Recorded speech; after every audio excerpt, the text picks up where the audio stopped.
Hello friends, welcome back to our channel study book में आपका बहुत बहुत स्वागत है। आज हम लोग वेस्ट बंगाल बोर्ड के क्लास 10 के एक निबंध नौबत खाने में इबादत इसका हम लोग सारांश करने वाले हैं। इससे पहले हम यह बता दें कि मैंने ये चैप्टर पंक्तियों के माध्यम से आपको समझा दिया है और इससे संबंधित जितने भी महत्वपूर्ण क्वेश्चन आंसर बनेंगे आपके एग्ज़ाम में उन सभी क्वेश्चंस को मैं भी करा दूंगा। तो आप पूरी शिद्दत से इस सारांश को देखिए। आपको यह सारांश देखने से जो पूरा पाठ है वो बहुत ही अच्छी तरह से समझ में आएगा। सबसे पहले हम यह बता देते हैं कि नौबत खाने में इबादत इसमें लिखा क्या गया है। नौबत खाने में इबादत प्रसिद्ध शहनाई वादक उस्ताद बिस्मिल्लाह खां पर रोचक शैली में लिखा गया व्यक्ति चित्र है। इस निबंध में लेखक ने बिस्मिल्लाह खां का जीवन परिचय दिया है, साथ ही उनकी संगीत साधना, सादगी भरा जीवन, विनम्र स्वभाव, उनकी रुचियों तथा सांप्रदायिक सौहार्द का भी वर्णन किया है। बिस्मिल्लाह खां जी ने 80 वर्षों तक संगीत की साधना की है। बिस्मिल्लाह खां को भारत के सर्वोच्च सम्मान भारत रत्न से नवाजा गया है। जीवन के इतने श्रेष्ठ मुकाम पर पहुंचने के बाद भी उनमें अहंकार का नाम मात्र नहीं था। अब चलिए हम इस नौबत खाने में इबादत इस सारांश को हम लोग पंक्तियों के माध्यम से समझना शुरू करते हैं।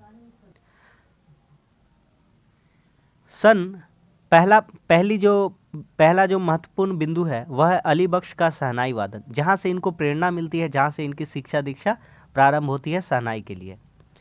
सन 1916 से 1922 के आसपास की काशी के पंचगंगा घाट स्थित बालाजी मंदिर की ड्योढ़ी के नौबत खाने से शहनाई की मंगल ध्वनि निकलती रहती है।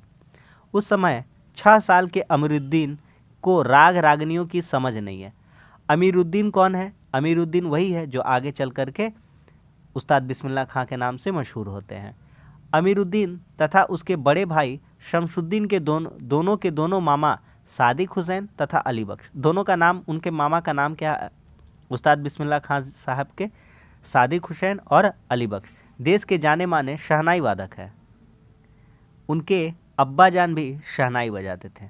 तो हमने सबसे पहले महत्वपूर्ण बिंदु 1 में यह देखा कि किस तरह जो बिस्मिल्लाह खां हैं उनका जो शहनाई के प्रति जो शहनाई की शिक्षा दीक्षा है वह कहाँ से शुरू होती है। तो उनके मामा जो अमीरुद्दीन थे और जो सादिक हुसैन और अली बख्श थे वे जाने माने शहनाई वादक थे। अमीरुद्दीन तथा उसके बड़े भाई शमसुद्दीन दोनों के दोनों अपने मामा के यहाँ रहते हैं और उन्हीं से शिक्षा दीक्षा प्रारंभ करते हैं। अब बढ़ते हैं आगे। उस्ताद बिस्मिल्लाह खां साहब का बचपन। अमीरुद्दीन यानी उस्ताद बिस्मिल्लाह खां का जन्म डुमराव बिहार के एक संगीत प्रेमी परिवार में हुआ था। 5-6 वर्ष की उम्र में ही वह अपने ननिहाल काशी चले गए थे। वे कितने वर्ष की उम्र में काशी आ गए थे? तो वह कितने उम्र में आ गए थे? 5 से 6 वर्ष की छोटी सी आयु में। डुमराव की इतनी ही महत्ता है कि शहनाई की रीढ़ बनाने में काम आने वाली नरकट वहाँ सोन नदी के किनारे पाई जाती है। जो शहनाई होता है, शहनाई के अंदर एक रीढ़ होती है। वह रीढ़ बनाने के लिए एक प्रकार का नरकट का प्रयोग किया जाता है और वह नरकट कहाँ से प्राप्त होता है? वह एक प्रकार के घास से बनाई जाती है जो सोन नदी के किनारे पाई जाती है। इसी कारण डुमराव प्रसिद्ध है। जो बिहार का डुमराव क्षेत्र है वह इसी कारण प्रसिद्ध है। और दूसरी इसकी प्रसिद्धि का कारण यह बना है कि वहाँ पर उस्ताद बिस्मिल्लाह खां साहब का जन्म हुआ था, जो भारत के सर्वोच्च सम्मान भारत रत्न से सम्मानित हो चुके हैं। इसलिए आज डुमराव इतना प्रसिद्ध हो चुका है। बिस्मिल्लाह खां के परदादा उस्ताद सलार हुसैन खां डुमराव निवासी थे। बिस्मिल्लाह खां उस्ताद पैगंबर बख्श खां और मिट्ठन के छोटे सुपुत्र थे। उस्ताद बिस्मिल्लाह खां के जो पिताजी है उनका नाम है पैगंबर बख्श खां और माता का नाम है मिट्ठन। तो इन्हीं के ये छोटे सुपुत्र थे। तो इस तरह था इनका बिस्मिल्लाह खां साहब का बचपन। अब आते हैं संगीत के प्रति आसक्ति। 14 साल की उम्र में बिस्मिल्लाह खां बालाजी के मंदिर के नौबत खाने में रियाज के लिए जिस रास्ते से जाते थे वह रास्ता रसूलन बाई और बतूलन बाई के यहाँ से होकर गुजरता था। उनकी ठुमरी, टप्पे, दादरा आदि अनेक तरह तरह के बोल बनाव ड्योढ़ी तक पहुँचते रहते थे। साक्षात्कारों में बिस्मिल्लाह खां ने माना है कि जीवन के आरंभिक दिनों में संगीत के प्रति उनकी आसक्ति उन्हीं गायिका बहनों को सुनकर हुई है। इस 3 नंबर के बिंदु में हम लोग देखते हैं कि किस तरह से जो उस्ताद बिस्मिल्लाह खां साहब है उनका संगीत के प्रति लगाव होता है। होता क्या है कि 14 साल की उम्र में बिस्मिल्लाह खां जब बालाजी मंदिर के नौबत खाने में रियाज के लिए जिस रास्ते से जाते थे, वह रास्ता दो बहन रसूलन बाई और बतूलन बाई के घर के यहाँ से होकर जाता था। और उनके घर के आसपास से जब बिस्मिल्लाह खां साहब गुजरते थे तो ठुमरी, टप्पे, दादरा अनेक तरह के बोल बनाव ड्योढ़ी तक पहुंचते रहते थे और इन्हें सुनकर उन्हें बहुत ही अच्छा लगता था और इन्हीं सब को सुनकर उन्हें संगीत के प्रति इतना लगाव उत्पन्न होता है। और बहुत सारे साक्षात्कारों अर्थात इंटरव्यू में बिस्मिल्लाह खां ने माना है कि जीवन के आरंभिक दिनों में संगीत के प्रति उनकी आसक्ति उन्हीं गायिका बहनों को सुनकर हुई है। बिस्मिल्लाह खां को संगीत के प्रति इतना लगाव कहाँ से उत्पन्न होता है? जो रसूलन बाई है और बतूलन बाई है, उन्हीं के जो ठुमरी, टप्पे, दादरा अनेक तरह के जो बोल बनाव है, इन्हीं को सुनकर उनका संगीत के प्रति लगाव बढ़ जाता है। तो ये थे 3 बिंदु। अब बढ़ते हैं हम लोग आगे। आप महत्वपूर्ण बिंदुओं को देखते चलिए। देखिए, आपको याद भी नहीं करना पड़ेगा और सारांश जो है इस पाठ का आपको बहुत ही अच्छे से याद हो जाएगा। चौथा नंबर है बिंदु कि शहनाई का इतिहास। वैदिक इतिहास में शहनाई का कोई उल्लेख नहीं मिलता। संगीत शास्त्र के अंतर्गत शहनाई को सुशीर वाद्यों में गिना जाता है। रीड वाले फूंककर बजाए जाने वाले वाद्य को अरब देश में नए बोलते हैं। शहनाई को सुशीर वाद्यों में शाह अर्थात शाहनय की उपाधि दी गई है। 16वीं शताब्दी के उत्तरार्ध में तानसेन के द्वारा रचित संगीत राग कल्पद्रुम से प्राप्त बंदिश में शहनाई, मुरली, वंशी, श्रृंगी, मूर्छंग आदि का वर्णन आया है। अवधी लोकगीतों तथा चैती में शहनाई का उल्लेख आता है। शहनाई का प्रयोग मांगलिक अवसरों पर ही हुआ है। दक्षिण भारत के मंगल वाद्य नागस्वरम की तरह शहनाई भी प्रभाती की मंगल ध्वनि का संपूरक है। यहाँ पर शहनाई के इतिहास के बारे में बताया जा रहा है। हालांकि वैदिक इतिहास में शहनाई का कोई उल्लेख नहीं है। संगीत शास्त्र के अंदर शहनाई को सुशीर वाद्यों में गिना जाता है, जिसे फूंककर बजाया जाता है। रीड वाले फूंककर बजाए जाने वाले वाद्य को अरब देश में नए बोलते हैं। शहनाई को सुशीर वाद्यों में शाह अर्थात शाहनय की उपाधि दी गई है। 16वीं शताब्दी के उत्तरार्ध में तानसेन के द्वारा रचित संगीत कल्पद्रुम से प्राप्त बंदिश में शहनाई, मुरली, वंशी, श्रृंगी, मूर्छंग आदि का वर्णन आया। अर्थात जो तानसेन के द्वारा रचित संगीत है उसमें शहनाई का वर्णन जरूर आया है। अवधी लोकगीतों तथा चैती में शहनाई का उल्लेख आता है। शहनाई का प्रयोग मांगलिक अवसरों पर ही हुआ है। जब किसी मंगल घड़ी की शुरुआत होती है तो इस पर क्या बजाया जाता है? शहनाई बजाया जाता है। दक्षिण भारत के मंगल वाद्य जिस तरह से उत्तर भारत के हम कह सकते हैं मंगल वाद्य है वह शहनाई है, उसी तरह से दक्षिण भारत में अगर देखा जाए तो मंगल वाद्य को हम लोग नागस्वरम कहते हैं, जो कि शहनाई के ही जैसा होता है। तो दक्षिण भारत के मंगल वाद्य नागस्वरम की तरह शहनाई भी प्रभाती की मंगल ध्वनि का संपूरक है। दक्षिण भारत का मंगल वाद्य कौन सा है? नागस्वरम। उत्तर भारत का कौन सा है? शहनाई है। और दोनों ही यह जो शहनाई है मंगल ध्वनि का संपूरक है। आगे बढ़ते हैं। अगला बिंदु है सच्चे सुर की तलाश। सच्चे सुर की तलाश। बिस्मिल्लाह खां 80 बरस से सच्चे सुर की नेमत मांग रहे हैं। जो बिस्मिल्लाह खां साहब है अपने 5 वक्त के नमाज़ों में ईश्वर से यही प्रार्थना करते, अल्लाह से यही मांगते हैं दुआ कि जो अल्लाह है उन्हें एक सच्चा सुर दे दे। इसको पाने के लिए 5 वक्त का नमाज और लाखों सजदे में खुदा के आगे गिड़गिड़ाते हैं, मेरे मालिक एक सुर बख्श दे। सुर में वह तासीर पैदा कर कि आंखों में सच्चे मोती की तरह अनगढ़ आंसू निकल आए। उन्हें विश्वास है कि खुदा उनकी मुराद पूरी करेगा। वह अपने ईश्वर से यही प्रार्थना करते हैं। वह चूँकि 80 वर्षों से संगीत की आराधना करते आ रहे हैं, शहनाई को बजाते आ रहे हैं, लेकिन फिर भी उनमें एक जरा का अहंकार नहीं है कि वे बहुत ही अच्छी शहनाई बजाते हैं, बल्कि इसके विपरीत हम देखते हैं कि वह अपने ईश्वर से कहते हैं 5 वक्त के नमाज में और लाखों सजदा करते हैं और आगे खुदा के आगे गिड़गिड़ाते हैं कि मेरे मालिक एक सुर बख्श दे, सुर में ऐसी तासीर पैदा कर दे कि आंखों में सच्चे मोती की तरह अनगढ़ आंसू निकल आए। और उन्हें विश्वास है कि खुदा उनकी मुराद पूरी कर देगा। इसको आप छोड़ भी सकते हैं, इसको हम लोग नहीं पढ़ते हैं। आगे आते हैं मुहर्रम में शहनाई वादन। मुहर्रम में हजरत इमाम हुसैन एवं उनके कुछ वंशजों के प्रति 10 दिनों तक शोक मनाया जाता है। बिस्मिल्लाह खां के ख़ानदान का कोई व्यक्ति उन दिनों में शहनाई वादन नहीं करता। उनके लिए मुहर्रम की 8वीं तारीख का विशेष महत्व है। उस दिन बिस्मिल्लाह खां खड़े होकर शहनाई बजाते हैं। देखिए, यह जो पाठ है नौबत खाने में इबादत, इसमें किस मुस्लिम पर्व का नाम आया? मुहर्रम का। मुहर्रम में हजरत इमाम हुसैन एवं उनके कुछ वंशजों के प्रति 10 दिनों तक शोक मनाया जाता है। बिस्मिल्लाह खां के खानदान का कोई व्यक्ति उन दिनों शहनाई वादन नहीं करता है। उनके लिए मुहर्रम की 8वीं तारीख विशेष महत्व है। उस दिन बिस्मिल्लाह खां खड़े होकर शहनाई बजाते हैं। वे दाल मंडी में फातहान के करीब 8 किलोमीटर की दूरी तक पैदल रोते हुए नौहा बजाते जाते। नौहा बजाने का अर्थात होता है छाती पीटते हुए जाना। इस दिन राग रागनियों का निषेध है। उस समय का सहज मानवीय रूप दिखाई देता है। बिस्मिल्लाह खां अपने समय के एक प्रसिद्ध शहनाई वादक है, लेकिन उनमें अहंकार नाम का मात्र नहीं है। वे अपने धर्म के प्रति, अपने मजहब के प्रति, अपनी संस्कृति के प्रति बहुत ही सम्मान व्यक्त करते हैं और जिस तरह की उनकी मुहर्रम के समय की एक परंपरा है उसका वह निर्वहन करते हैं। आगे आते हैं पुरानी स्मृतियाँ। बिस्मिल्लाह खां युवावस्था के रियाज को कम और जुनून को अधिक याद करते हैं। कुलसुम हलवाइयन की कचौड़ी वाली दुकान तथा हीरोइन गीता बली और सुलोचना की याद आज भी ताज़ा है। उनकी रहस्यमयी मुस्कुराहट और खिस से हंस देने की ईश्वरीय कृपा आज भी कायम है। जब वे 4 साल के थे तब नाना की शहनाई ढूंढते हुए कहने लगते कि मीठी वाली शहनाई दादा कहीं और रखते हैं। होता क्या था, उनके दादा भी जो थे शहनाई वादक में उस्ताद थे, तो वो बहुत ही अच्छी शहनाई बजाते थे। चूँकि जो बिस्मिल्लाह खां साहब वे बचपन में उन्हें तो कुछ संगीत के बारे में, शहनाई के बारे में पता नहीं था, लेकिन वह जब अपने दादा को शहनाई बजाते हुए देखते थे तो उन्हें लगता था कि यह जो शहनाई बज रही है बहुत मीठी वाली शहनाई है।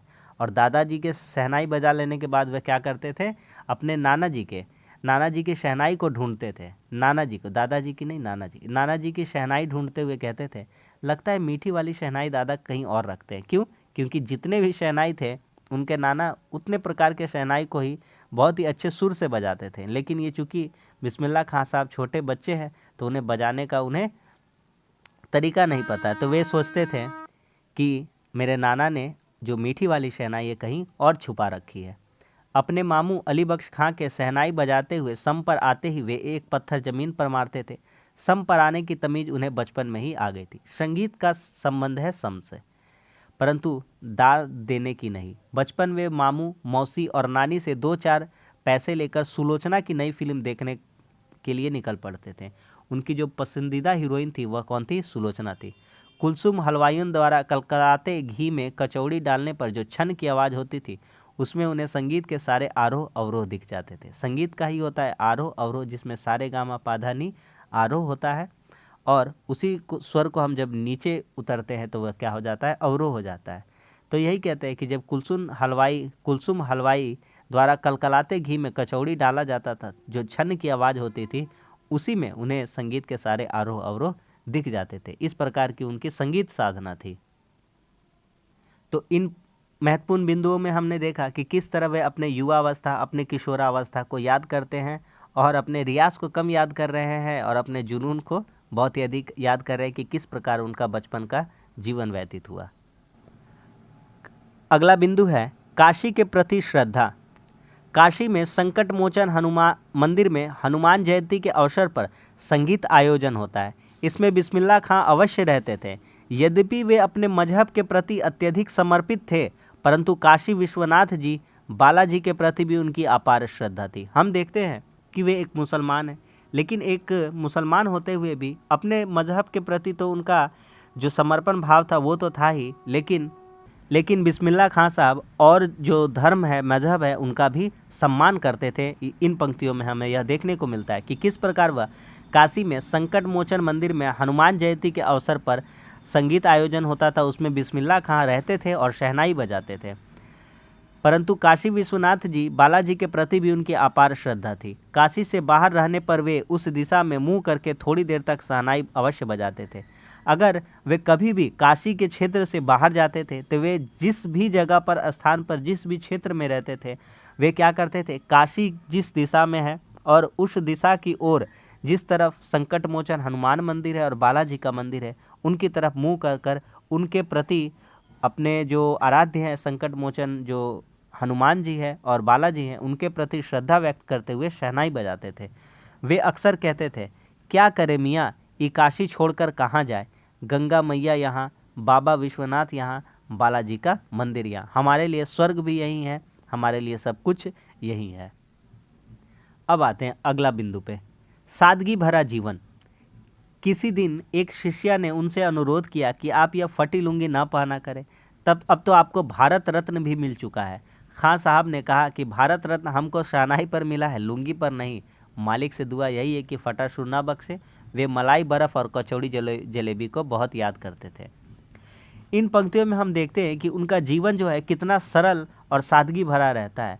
उनसे जब एक इंटरव्यू के दौरान एक शिष्या, एक जो लड़की है, एक महिला है, वह पूछती है, उनसे पूछती है कि आप तो इतने प्रतिष्ठित व्यक्ति हैं, आपको तो भारत का सर्वोच्च सम्मान भारत रत्न भी मिल चुका है, परंतु आप ये फटी लुंगी क्यों पहनते हैं? क्या इससे आपके आत्मसम्मान को ठेस नहीं पहुंचती? तो इस पर वे बहुत ही प्यारा जवाब देते हुए कहते हैं कि यह जो भारत रत्न मुझे मिला है, मुझे शहनाई पर मिला है, न कि इस फटी हुई लुंगी पर। लुंगी का क्या है, वह आज फटी है तो कल सिली जा सकती है, लेकिन अगर सुर फटा हो गया तो वे कभी भी सिल नहीं सकते हैं। मालिक से यही दुआ है कि फटा सुर ना बख्शे। वे मलाई बर्फ़ और कचौड़ी जलेबी को बहुत याद करते थे। वे बचपन में मलाई बर्फ़ और कचौड़ी जलेबी को बहुत खाते थे, इसलिए अब इन समय में वे उसे बहुत याद करते हैं। आगे आते हैं, काशी के गौरव बिस्मिल्लाह खां। काशी में संगीत, साहित्य और अदब की बहुत सारी परंपराएं लुप्त हो चुकी है। बिस्मिल्लाह खां को इन सब की कमी खलती रहती थी। मुहर्रम, ताजिया और होली अबीर, गुलाल की गंगा जमुनी संस्कृति के साथ ही काशी में और भी बहुत कुछ बचा है। यह आज भी संगीत के स्वर और थाप पर जागती और सोती है। काशी आनंद कानन है, यहाँ मरण भी मंगल माना गया है। काशी के पास उस्ताद बिस्मिल्लाह खां जैसा लय और सुर की तमीज़ सिखाने वाला नायाब हीरा रहा है, जो दो कौमों को एकता और भाईचारे की प्रेरणा देता रहा है। जो बिस्मिल्लाह खां है वह काशी के गौरव माने जाते हैं। शुरुआत में तो उनका जन्म डुमराव में हुआ था, लेकिन 5-6 वर्षों के बाद वह जब काशी में आए थे और काशी में ही रह गए, 80 वर्षों तक उन्होंने शहनाई वादन किया है, और शहनाई वादन के दम पर ही उन्हें भारत का सर्वोच्च सम्मान भारत रत्न में मिला है। इसलिए काशी का महत्व जो है, काशी का गौरव और भी बिस्मिल्लाह खां के लिए बढ़ जाता है। आगे आते हैं, बिस्मिल्लाह खां का महाप्रयाण। भारत रत्न, पद्म विभूषण, संगीत नाटक अकादमी पुरस्कार और अनेक विश्वविद्यालयों की मानद उपाधियों से अलंकृत बिस्मिल्लाह खां साहब भविष्य में भी हमेशा संगीत के नायक बने रहेंगे। सिर्फ भारत रत्न ही नहीं, बहुत सारे पुरस्कार इन्हें प्राप्त हो चुके हैं। पद्म विभूषण, संगीत नाटक अकादमी पुरस्कार, अनेक विश्वविद्यालयों की मानद उपाधियों से अलंकृत बिस्मिल्लाह खां साहब भविष्य में भी हमेशा संगीत के नायक बने रहेंगे। 90 वर्ष की भूरी पूरी आयु में 21 अगस्त सन 2006 को वे संगीत रसिकों की हार्दिक सभा से विदा हुए, अर्थात 21 अगस्त सन 2006 में इनकी मृत्यु हो गई। उनकी सबसे बड़ी देन यही है कि उन्होंने संगीत को संपूर्णता तथा एकाधिकार से सीखने की जिजीविषा को अपने भीतर जीवित रखा। अब देखिए, मैंने तो आपको इतना बड़ा पढ़ा दिया, अब मैं चाहूँगा और आपसे कहूँगा कि अगर आप इतना बड़ा ना पढ़ना चाहें तो मैं आपके लिए कुछ इम्पॉर्टेंट जो बिंदु है वो अलग कर दूंगा, तो बस आप एग्ज़ाम में 5 से 6 पॉइंट वही लिख दीजिएगा, तो इसका सारांश कंप्लीट हो सकता है। चलिए वो डिस्कस कर लेते हैं।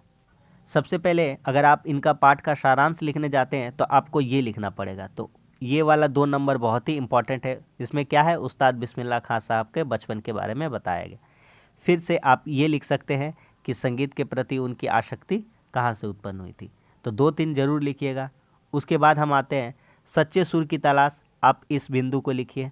उसके बाद मुहर्रम में शहनाई वादक, इसको लिखिए आप। उसके बाद आप लिख सकते हैं पुरानी स्मृतियाँ, ठीक है। उसके बाद आप लिख सकते हैं काशी के प्रति श्रद्धा, और अंत में आप सादगी भरा जीवन, और एक चाहे तो आप कुछ भी लिख सकते हैं। आप यहाँ से बिस्मिल्लाह खां का महाप्रयाण लिख सकते हैं। तो इन महत्वपूर्ण बिंदुओं को आप लिख दीजिएगा 6, तो आपका यह जो क्वेश्चन है कंप्लीट हो जाएगा। चूँकि मैंने सारे इंपॉर्टेंट जो बिंदु थे वे आपको कवर करा दिए, और उम्मीद करता हूं कि मैंने क्लास में ही आपको बहुत ही अच्छे से पढ़ाया ताकि आपको अच्छे से समझ में आए। 1 से 2 बार ज़रूर सुन लीजिए, क्लास में ही आपको इसका सारांश याद हो जाएगा। और वैसे भी मैंने पंक्तियों के माध्यम से इसका व्याख्या आपको करा ही दिया पाठ का। तो चलिए, वीडियो अच्छा लगा तो लाइक कर दीजिए, दोस्तों में शेयर कर दीजिए, चैनल पर नए हमारे तो चैनल को आप सब्सक्राइब कर दीजिए। मिलते हैं अब अगले क्लास में अगले चैप्टर के साथ, तब तक के लिए धन्यवाद। जय हिंद।